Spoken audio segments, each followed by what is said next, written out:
back to the channel. Today, my wife wants me to install some under cabinet LED lighting, like toe kick lighting, just for ambiance. It's also something often that we leave on in the middle of the night. If you need to use the restroom, you're not stumbling over stuff, etc. We leave it on at night if we go out for dinner, we come home, it's not dark in here when we get in, etc. So we're going to, when I do that, what I don't want to do is I don't want to jump up into here and have this electrical cord run up the side and over here to plug into this outlet. So we're actually going to be cutting an outlet into this cabinet today, and that's what you're going to learn to do. So what you don't want to do is, if you don't have to, is use an outlet like this that isn't directly over the top of your cabinet. Because I could use this outlet to fish it, but I'd have to fish it down and also over the additional wire. I don't want to do that. I want to be able to cut a box in right here, use the same stud opening, right, to feed a wire down here and make my installation as simple as possible. That's what you're going to learn today. Let's get to work. All right. Guys, here's what we're gonna do is we're gonna remove this drawer first. Now, drawers are so different. So I don't know that this is the way yours is gonna work. Sometimes they have push buttons on the side here and you have to push both buttons at the same time to get the drawer release. This particular one, these little things right here, this clip, this one pushes up like that, and that's what gets it to release. And consequently, the opposite side pushes down. So I'm gonna press up.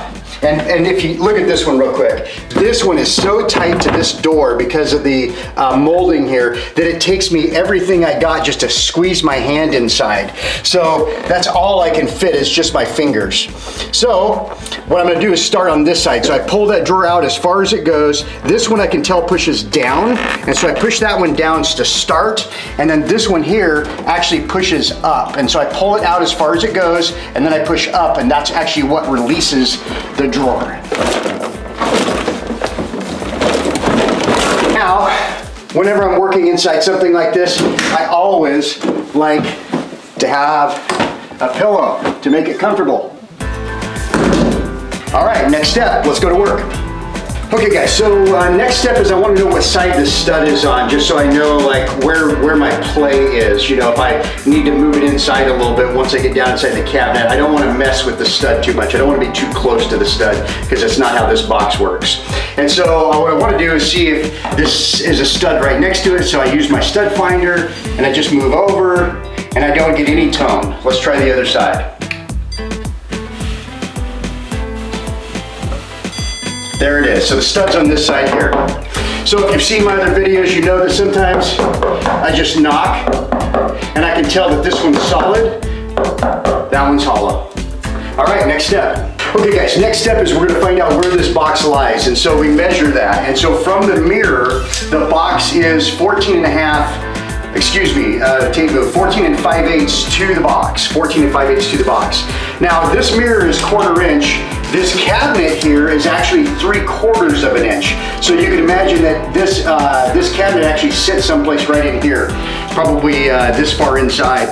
And so if this is 14 and 5/8 to this box, I don't want this box to hit this stud over here. So I want to make sure I minus that 3/4 of an inch from the cabinet. So 14 and 5/8 minus 3/4 is 13 and 7/8. And then I want a little bit of play with it. I don't want that box too tight to that stud and it doesn't fit. I don't want to be messing with that stud at all. So if it's 13 and 7/8, really, I think I'm gonna probably go with 13 and a half.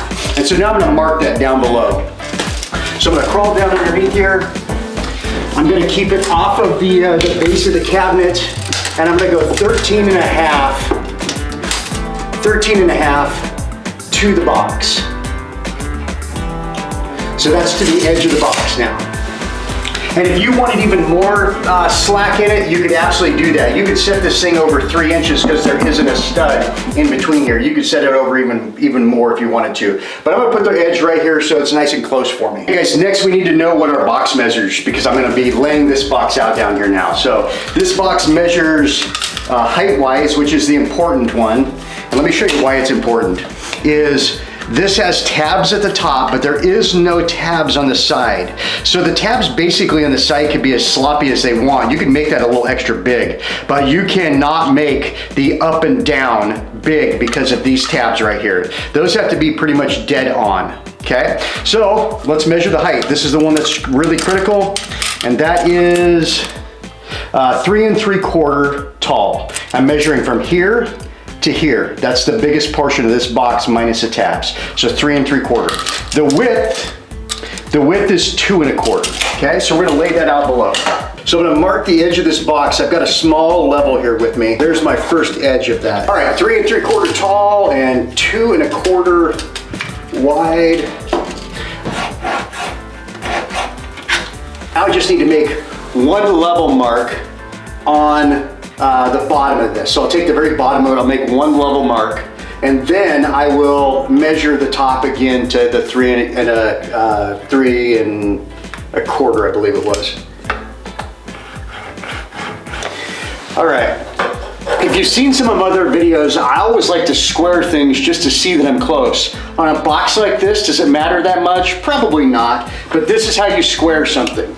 So I take and measure the diagonals, and they should be somewhat close to the same if it's close. So this diagonal on this side is 6 3/8, and on this side it's also 6, and I use the 2 is what I did before, but it's also 5 3/8. So this is also 6 3/8. So my level marks are perfect. It's very square. Now it's time to get started in actually drilling our hole here. And so this is what I will tell you about drilling your hole. You don't know what's behind this right now.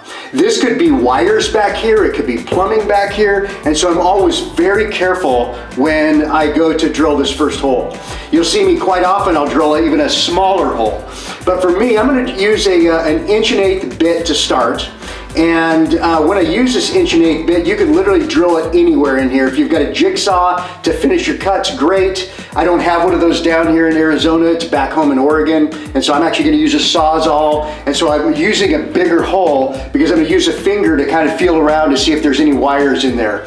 On a box that's up here, they probably fed that box from up above. They probably didn't feed it from below and up, so I probably don't have to worry about wires, but I always wanna be careful. All right.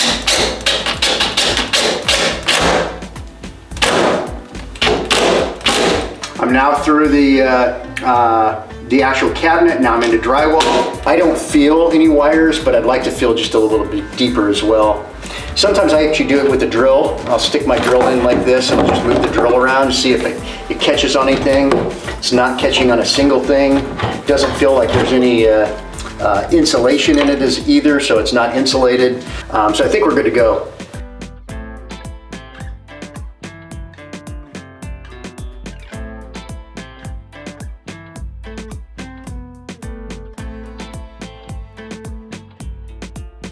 There we go, perfect. That's gonna fit real good. See, once we get that trim plate on, the only thing that you're gonna really see is just the very edge of this here. It's gonna look really nice. Fill that with a little caulk and we're good to go. All right guys, the way these boxes are designed is they're actually designed just for 1/2 inch sheetrock, and I knew that, but I did forget, and so because I need different screws actually to make these boxes work, because basically this between here and here is where your sheetrock goes when you set this inside, and then when you zip this screw up, it takes and pulls this clip tight, and this fits tight against your sheetrock, and that's actually what holds the box in place. And so really I need longer screws. What we're gonna do is I'm gonna take off for the hardware store. Tate is gonna stay and he's gonna clean up this area so that we have a nice clean area to work in. You've heard us talk about, you know, working in clean areas before in our DIY projects. So he's gonna stay and do that, and we'll be right back with some additional stuff for you. Got him started. Let's get the box in place and just see if I can get him to pop up. All right guys, what's next is I'm gonna take this outlet off, but before you ever take outlets off, make sure you always run out into the garage, run outside and turn the breaker off. It is not fun if you've ever been zapped with 110. Not gonna kill you, but boy, I tell you what, it doesn't feel good. It startles the heck out of you. So let's get that taken off. First we take off the plate. It looks also like it's been maybe caulked onto the wall. So this will be fun.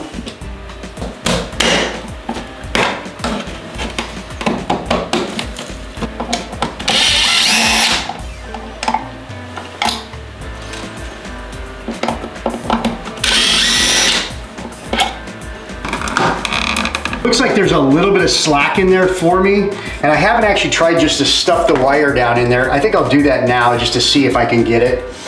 Because if, with the slack, if I can just push this down, that would be ideal. Because this is 14 gauge wire, it does bend pretty easy. And makes it more difficult. So I feed that down like that. That's enough now to actually wire that plug to make my second plug hot. Check this out. I always love it when it works out the way you wanted it to. There we go. We're set.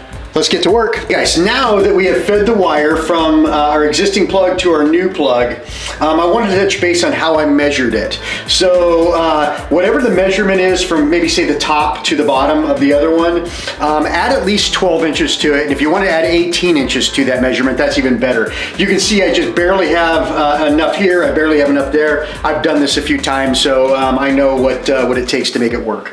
But now that we're here, what I want you to do now is I need to slice this wire open and separate our wires. So we're going to do that with a knife, and I just take and I separate down the center here just like so, and I cut away the excess.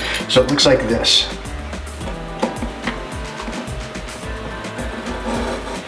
If you need to get a sharp blade for your knife, do that. It's very important that you don't do this with a dull blade, because that's actually when you end up cutting yourself, is when you're working with dull blades. Once I've got that stripped back, you can cut away the excess with your snips, the wires. Now what we want to do is we want to take and just obviously this is the ground, the black is the power, the white is the neutral, and I want to just expose, say, the last ½ inch of each, and this is a 14 gauge wire. You can look at your pliers. I always just kind of guess at it and ballpark it, but you can look at your pliers and know that that this one right here is the 14.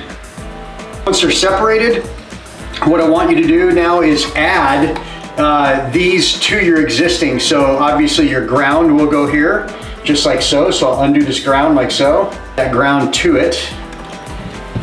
Now that I'm adding 3 wires to this, it's very possible that I need a larger nut than this one here. And I do have those, I believe, out in the garage. I'd have to go check. This should tighten as I put pressure where I can't push it any longer. And now it's finally getting to that point where that's tight. Okay guys, we're in that point in the video where it is time now to actually install this blue box. So I'm going to insert the wire ahead of time. So I'm going to insert this wire, pull that wire through, just like so. Okay, with the box securely in place, it's time to do the same thing we did up top, which is strip this wire and get it wired up. Got the gold, which goes with the black, that's power. We got the silver, which goes with the white, which is neutral. And we got the green, which goes with the exposed wire, which is your ground wire, super important wire. I stick it underneath, that's how these operate. I stick it underneath just like that, straight, and then I can zip that up. Just like so. We'll take and put that little bend in this one that I talked about earlier. So I put it through the hole, and all I do is just kind of wrap it around. That gives me a nice little hook, just like this. Just like that. Now, theoretically, if we did everything properly, this should have power once I could turn the breakers on, which is what we are going to do now. Now it's just time to push them in and attach them to their boxes. So that's what we're going to do next. Remember how I like to do this? I like to bend these wires down just like so. I like to bend them down to give them their natural bend. As I push in, they just naturally bend. This one here is actually bent up, and so that one will also naturally bend as I push the actual outlet into the box.